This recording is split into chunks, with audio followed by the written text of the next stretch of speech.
Hi friends. இன்னைக்கு short செல்லிங்னா என்னன்னு பார்க்க போகிறோம். பொதுவாகவே பார்த்தீங்கன்னா, இன்வெஸ்டர் எல்லாருமே மேக்ஸிமம் பை பண்ணுவாங்க. பை பண்ணிட்டு அப்படியே ஹோல்ட் பண்ணி அந்த ஸ்டாக்ஸை கொஞ்ச நாள் வச்சுருப்பாங்க. வச்சுட்டு அவங்க டார்கெட் எப்போ ரீச் ஆகுதோ அப்போ செல் பண்ணி ப்ராஃபிட் எடுத்துப்பாங்க. இதுதான் நார்மலாக 70 to 80% ஆஃப் இன்வெஸ்டர் ரெகுலராக மார்க்கெட்டில் பண்ணிகிட்டு இருக்கிறது. இது ஷார்ட் செல்லிங் அப்படின்னு பார்த்தீங்கன்னா, செல் பண்ணுவாங்க. செல் பண்ணிக்கிட்டு அப்புறம் பை பண்ணி ப்ராஃபிட் புக் பண்ணுவாங்க. இதுதான் ஷார்ட் செல்லிங்.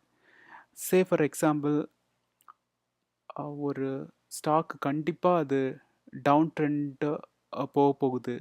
மார்க்கெட்டில் ரொம்ப நெகட்டிவ் நியூஸ் இருக்கலாம். இல்லை ஏதோ ஒரு காரணத்தினால அது டவுன் ட்ரெண்டாக போக போகுது அப்படின்னு வச்சுக்கிங்களேன். அப்போ அந்த ஸ்டாக்கை நீங்கள் சூஸ் பண்ணி செல் பண்ணிவிட்டு அது இன்னும் கொஞ்சம் கீழே இறங்கின உடனே அதை பை பண்ணிக்கலாம். அதுதான் ஷார்ட் செல்லிங். இன்னும் கொஞ்சம் டீட்டெயிலாக சொல்லணுன்னா, ஒரு ஸ்டாக்கு இப்போது 210 ருபீஸ்க்கு இருக்குது அப்படின்னு வச்சுக்கோங்களேன். அந்த ஸ்டாக்கை நீங்கள் செல் பண்ணிடுறீங்க. பண்ணிவிட்டு கொஞ்சம் நேரம் வெயிட் பண்ணுறீங்க. அப்புறம் அது 203க்கு போயிடுது. அப்போது நீங்கள் அந்த ஸ்டாக்கை பை பண்ணிடலாம். அப்போ உங்கள் ப்ராஃபிட் பார்த்தீங்கன்னா 7 ருபீஸ் உங்களோட ப்ராஃபிட்டு. இப்படி தான் ஷார்ட் செல்லிங்கை வச்சு நீங்கள் ப்ராஃபிட் புக் பண்ணோங்க. ஷார்ட் செல்லிங்னா என்னென்னு நம்ம டீட்டெயிலாக பார்க்க போகிறோம். இந்த ஷார்ட் செல்லிங் ஸ்டாக்கை நீங்கள் செல் பண்ணிவிட்டு அதை ஹோல்ட் பண்ணி வைக்க முடியாதுங்க. நீங்கள் செல் பண்ணியிருக்கீங்கன்னா அந்த மார்க்கெட் ஹவர்ஸ் முடியறதுக்கு முன்னாடி அதை நீங்கள் பை பண்ணியிருக்கணும் கண்டிப்பாக. இல்லைன்னா அது ஆட்டோமேட்டிக்காக பை ஆகிடும். இன்ஃபேக்ட் இந்த ஷார்ட் செல்லிங் எப்படி நடக்கும்னு பார்த்தீங்கன்னா, நீங்கள் செல் பண்ணுற ஸ்டாக்கை உங்கள் புரோக்கர் பாரோ பண்ணி உங்களுக்கு அதை கொடுப்பாங்க பை எண்ட் ஆஃப் த டே.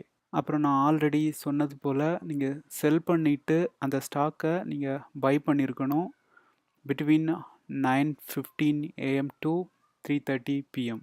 அப்புறம் ஷார்ட் செல்லிங் நம்ம ரீட்டெயில் இன்வெஸ்டர் பண்ணலாம். ரீட்டெயில் இன்வெஸ்டர்னால் யார்? டிமார்ட் அக்கௌண்ட் வச்சு நம்ம நார்மலாக ட்ரேட் பண்ணுறவங்களோ அவங்க. அப்புறம் இன்ஸ்டிடியூஷனல் இன்வெஸ்டர்னு பார்த்தீங்கன்னா அவங்க மியூச்சுவல் ஃபண்ட் ஏஜென்சியாக இருக்கலாம், இல்லை பேங்கிங் செக்டாரில் இருந்தால் இருக்கலாம், அல்லது சம் இன்சூரன்ஸ் கம்பெனிகளாக இருக்கலாம். அவங்கெல்லாம் நம்ம இன்ஸ்டிடியூஷனல் இன்வெஸ்டர்னு சொல்லலாம். அவங்கெல்லாம் இந்த ஷார்ட் செல்லிங் பண்ணுவாங்க யூஸ்வலாக.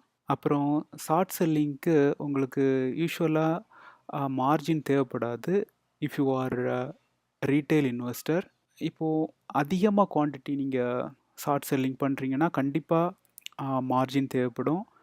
அது உங்கள் புரோக்கரை பொறுத்து இந்த மார்ஜின் டிஃபர் ஆகும். நீங்கள் அதை உங்கள் புரோக்கர்கிட்ட செக் பண்ணிக்கோங்க. நான் இப்போ உங்களுக்கு ஒரு டூல் காமிக்கிறேன். அந்த டூலில் செல்லிங் ஸ்டாக்ஸை எப்படி நம்ம பிக் பண்ணுறது அப்படின்ட்டு ஆன்லைனை நான் உங்களுக்கு காமிக்கிறேன். ஓகே, ப்ரௌசரை ஓப்பன் பண்ணிக்கங்க. ஓப்பன் பண்ணிவிட்டு டூலை ஓப்பன் பண்ணுறேன்.